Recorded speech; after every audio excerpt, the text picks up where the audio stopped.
Hey folks, and welcome back to Merton Hyundai and Ed's Garage. Today I just want to have a little bit of a discussion about the front trunk in the Ioniq 5.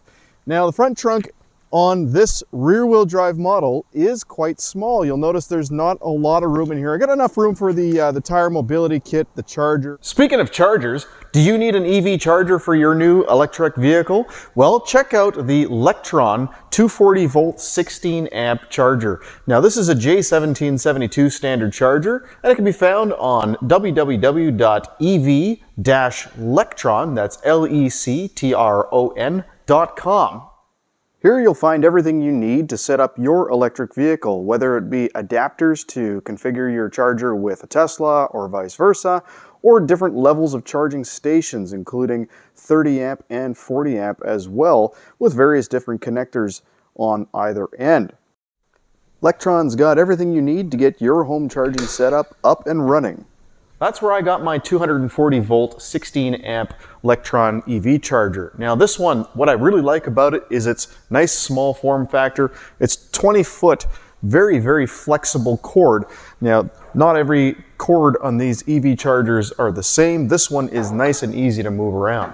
It's also completely weatherproof, so it can be used outside, and it has a hook for hanging it on the wall. This particular charger will put about 100 kilometers of range back into your electric vehicle about every 4 to 6 hours.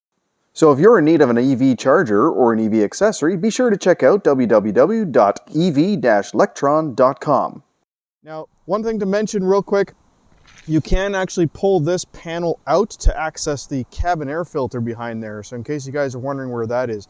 And to pull this entire trunk assembly out, you just pull these 4 bolts out, the 2 bolts back there, one there, and this whole thing comes out, and then you got a little bit more space in there. But the reason that you cannot have a bigger trunk in Canada is because of a regulation in Canada and some states that if it's big enough for a child, it needs to have a safety release latch mechanism. So the regulation states that if the trunk is large enough so that a 3-year-old child dummy described in subpart C of part 572 of the United States Code of Federal Regulations. Yes, United States. Canada is so poor they couldn't afford their own dummy, so they just went and got one from the abundant amount down in the United States.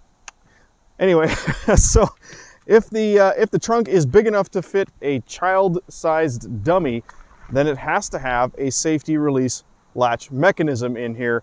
But of course, that would add extra complexity and extra cost. So Hyundai decided to just keep the front trunk, the frunk as it were, smaller in Canada and again, probably many of the United States. But it is still relatively usable. You've still got enough room in here. Now, if it did have a safety release latch mechanism, not only would there have to be one on the inside of the trunk, but then of course another one to pop the hood open. So you can see the amount of complexity required to make all of that work. So not only that, but it would also only be able to release its first latch at anything 5 kilometers an hour or faster, and both latches at 5 kilometers or less. So there's a lot of complexity involved in making a front trunk that most of us don't really consider. So that's why a lot of EVs are starting to get them now, but not all EVs have them yet. So higher priced EVs for sure. Anyway, I hope that explains a few things, and if you have any further questions, by all means, leave a comment below. Thank you so much for watching. Don't forget to hit like and subscribe. Take care and have a wonderful day.